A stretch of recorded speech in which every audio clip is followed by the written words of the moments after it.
All right, sorry about that. I had to take that phone call. My dad had called. My mom had a difficult situation today.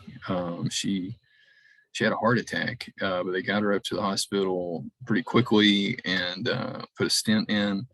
And so since she got there so quickly, things worked out real well. So I just got off the phone with her, and anyway, I was glad to hear that. But anyway, getting back to what we were talking about, let me see if I can find where I left off.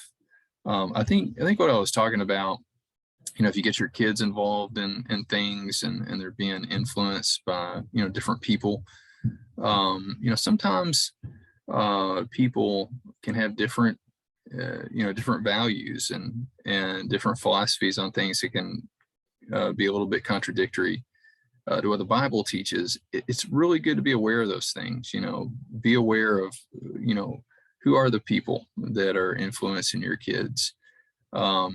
It's good for you to be aware of the things. It's good for your kids to be aware of certain things. That's why it's so important to teach them so that they understand biblical values and that sort of thing, so that they can be able to distinguish between the two. But not only does it happen, with your kids, it can happen with you. It can happen, in places where you work. It can happen with the people that you listen to. It can happen with things that you watch for entertainment.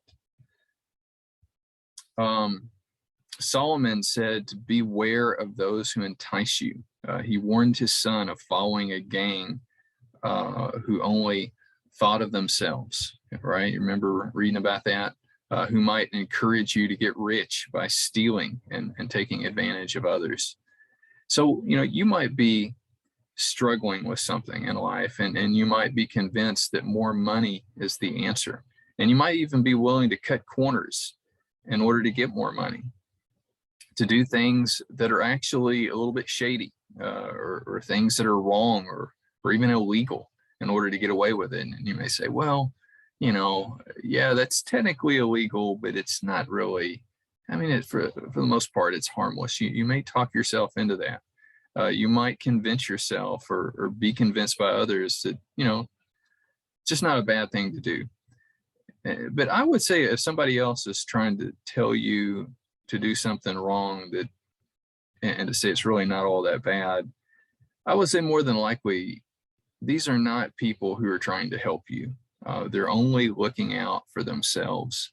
And they might encourage you to get involved so that they may feel better about themselves. In other words, if other people are doing wrong things with them, like yourself, if they could get you to do something wrong with them, they may not feel as bad about themselves because, hey, there's other people doing it with me. Or they may only be getting you involved so that you can help them get what they want. That kind of stuff happens all the time. And then once they've used you, then they'll drop you, or they'll get rid of you, or get you into trouble somehow to kind of get you out of the way. One of the things that I mentioned this morning in the service, whenever we do sermons here, I don't usually talk about politics too much, and I'm not going to say a whole lot about it right now either. I'm just going to kind of skim the surface vaguely.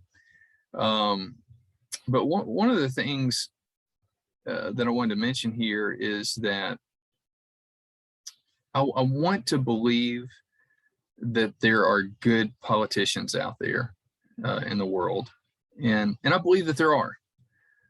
But I'm afraid there are many politicians who do things and say things and who promise you things only to get what they want.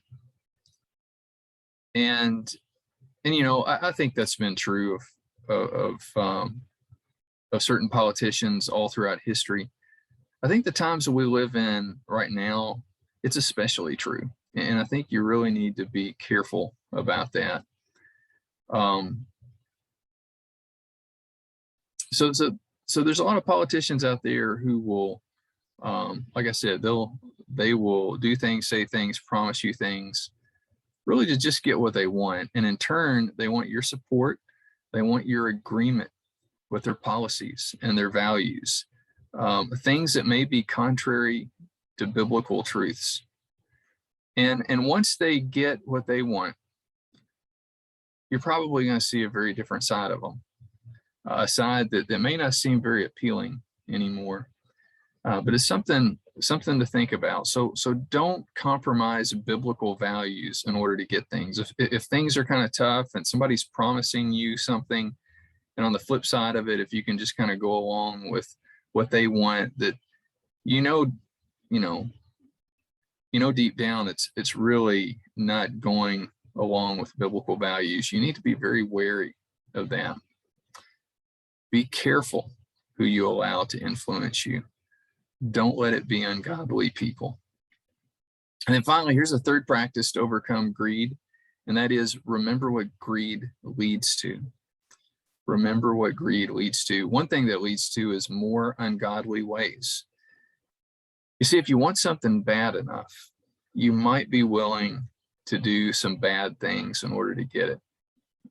You might be willing to lie in order to get something that you want. And it may start off, wow, it's just so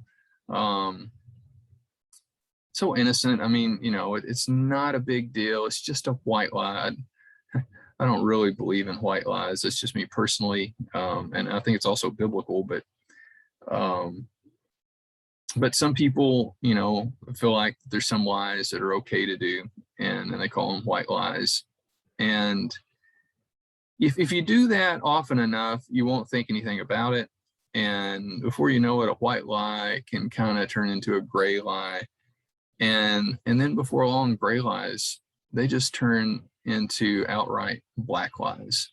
And you can just make a habit of it. And that's not something you want to do. You may get to a point where you're willing to cheat on something or cheat someone in order to get something. You may get to the point where you're willing to steal in order to get what you want. You may get to the point where you're willing to sabotage somebody, where it ends up being, their career is on the line or their reputation's on the line, and you're willing to sacrifice that so you can get what you want. That's what we call backstabbing somebody, right? And it could get to the point where you're willing to assault someone, maybe even kill them. Now we think of that, and we think, wow, killing somebody to get what you want, that's pretty extreme. I would never do that. But I just want to mention something to you, and that's probably true. You would probably never kill somebody. Hopefully that is true, in order to get something that you want. But let me just mention this. Let's just put things into perspective. When you've got somebody that gets to the point where they actually assault and kill someone to get what they want, and there's people like that's out there. I don't think it just started that way. I don't think that they just one day said, I'm just going to get what I want, I'm going to kill them. No, it starts off, you start shaving corners, right? You start doing things that are not right. And it may seem kind of innocent at first. It may start out as a white lie, but it gradually gets to the point where you get so numb that you won't just lie, you'll cheat or steal. And when it gets to that point, you can become numb to that, to where you might get to the point where you would assault somebody to get what you want. And when I say you, I'm talking about, any type of person. They, don't trust yourself, stay away from these things. They're terrible. Don't let it lead to this. Don't let things get worse. Recognize them before it gets out of hand. If we don't guard ourselves from greed, we can end up following the paths of terrible evils. And it can get to us before we even realize it. We can get way farther down the path, a path that we didn't want to go down, before we even realize it. So don't start down that path. Here's another thing that greed can lead to, and that is other people getting hurt. So, I mean, if you lie to someone, that can really hurt somebody in a lot of different ways. If you cheat them, if you steal from them, that obviously hurts them, if you were to do something to sabotage the reputation of their career. I mean, think about that. What does that do to somebody? If somebody were to assault and kill someone, I mean, that obviously hurts them, but not just them, it hurts those around them, it hurts their family, their friends. So it's just like a big domino set of just terrible things that happen. So you don't want to do those things. You don't want to hurt people. Be, always be considerate. If you're wanting something so bad, if greed becomes so bad that you're willing to hurt someone, I mean, it's just think about how ugly that is. And then another thing that greed can lead to is the destruction of yourself. The destruction of yourself. So, in our passage that we read, what Solomon mentioned here, he said that, wow, if you get to this point, your life can be short. There's a good chance your life, if you get to the point where you can lie, cheat, steal, and even assault someone and even kill them, to get what you want, that you're probably going to have a short life. It's going to fall back on you and you're going to get killed. And there's a lot of truth to that. There's a good chance that can happen. But even if you don't get killed, even if it doesn't get to that point where you have a short life because of it, your life can be destroyed in the sense that you have a miserable life, that is just a bitter life. And that's no way to live. You don't want to go down that path. I'm sure many of you guys have seen the movie series, The Lord of the Rings or The Hobbit, either one of them. And there's this character in there called Smeagol or Gollum. And he has run across this ring, right? And it's a ring of power, and it actually gives him power to be stronger in some way, and actually he ends up living longer, but he turns into a pitiful, terrible creature, a monstrous type of creature, and he falls in love with this ring, and he wants it, and he has to have it more than anything else in life. He loves this ring. He worships it. He needs it. He must have it. And then he loses it. And it's his life quest to try to get it back. And there's this, I would do my Gollum impression, but I don't want to scare you guys. I'm too embarrassed to do it. But there is this one part where he's all laying in the floor, and there's these guys who are asking him, why are you following these two people? Why are you helping them? The two people are two hobbits who have the ring, by the way. And it's because, and he calls his ring his precious. And he turns around and looks at him and he says, because they have my precious, or something. And he goes, he's just lost it. He's so infatuated by having to have this thing that he just turns into a monster because he can't get what he wants, and so he can't deal with it. And that can happen to us. I think that's what the author of Lord of the Rings was wanting to show in that particular part of the story, is that, any of us who seek something bad enough, agree that we have to have something, and it doesn't turn out exactly the way we want, it can turn us into monsters. I'm also reminded of some telemarketers that call. Maybe you guys have had some calls from someone who gets on the phone and says, hey, there's something wrong with your computer and we need to help you fix it. We're from Google, or whatever it is that they say. Or somebody that says you're in trouble with the IRS and you need to pay up. And by the way, here's how you pay up. Here's how you pay us. Go down to the store and get some gift cards and give us the number on it. And come on, that's really suspicious, right? It's even suspicious when they have an Indian accent. And I'm not being racist here, but if you hear somebody with an Indian accent trying to act like they're Americans, and they are doing things like this, you can kind of put two and two together that there's a scam going on here. And a lot of this stuff takes place in India and Bangladesh, places like that. And so There was a guy I saw on YouTube, and he'd put together videos scamming the scammers. And so he would call them back, and he'd pretend to be, like a little old lady or somebody that may seem like that they could take advantage of, and he would play along with them and keep them on the phone for hours.